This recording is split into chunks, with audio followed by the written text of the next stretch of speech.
Brooks moving it across against Steve Blake. McGrady came off the pick. Aldridge jumping out. Down to 10 on the 24. McGrady. Rebounded by Outlaw. And they'll play it out. Final seconds of overtime.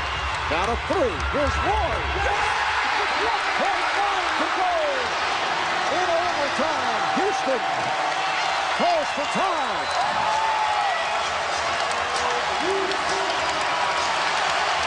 So Brandon Roy, who has struggled with his shot, in fact, Portland over the last 7:45, 1 for 12 from the field prior to this. And you can tell that Nate McMillan must have told the team in the timeout, if we get a stop, take it in transition. Take a look and see what we can get. Maybe we'll get a better shot in transition than we would by calling a timeout and trying to run a set play against their set defense. 1 against 3, Roy comes up with the big jump shot. For the Rockets, that's their final timeout.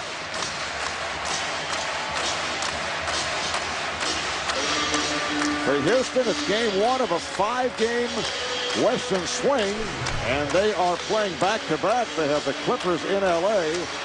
tomorrow night. We're down to 1 and 9/10 seconds to go. And you don't need a 3 right here. You're only down 2, so don't try to settle for a long 3. Try to take the best shot available. Rafer Alston will inbound. Nicholas Batum with that enormous wingspan defending on the inbound. Alston gets it in. Here's Yao Ming with a fadeaway. He's tied the game with 0.8 of a second remaining. Yao Ming was fouled. He will go to the line. There's so much poise here by Rafer Alston because he passes up the first 2 options, then settles to get to Yao. He had to have the clock going in his head, so he knew there was no violation. Foul was called on Brandon Roy. Yao is an excellent free throw shooter, 4 for 4 at the line, and he has given the Rockets a 1-point lead. Portland calls for time. 3-point play for Yao Ming. The Rockets with a 99-98 advantage.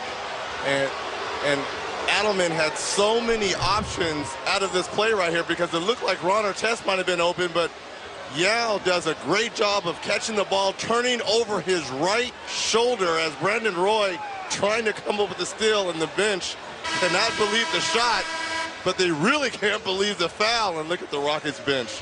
It looks good. It is good. And wait a minute. He's going to the line. And remember, he had to come off that low post block about 5 feet out wider to catch it and then turn and shoot it over 2 defenders, made it, and got fouled. And Yao only 3 for his previous 12. Comes up with a clutch bucket. 0.8 of a second remaining for Portland, so there's time for a catch and shoot. Blake will throw it in.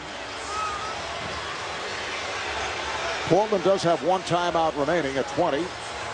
Look who is on the ball right now. 7 feet 6 inches on Steve Blake to not give him a good look at where he's trying to throw it. Here's Blake to Roy. This is for the win. Brandon Roy with a fling 3 on the Blazers and beat the Rockets in overtime. They will review it. It appeared that he got it off on time, but we'll have to check out the videotape. That's why when you have a shooter and a scorer like Brandon Roy, you're never out of it. As he just comes to the ball and elevates, gets his legs behind him, and follows through. A dramatic shot showing the strength of Brandon Roy to be able to get off that shot attempt from that distance, but they are reviewing it. The officiating crew checking it out at the official scorer's table. When have you seen two great shots to end the game in overtime like just incredible performances by both Yao and Brandon Roy?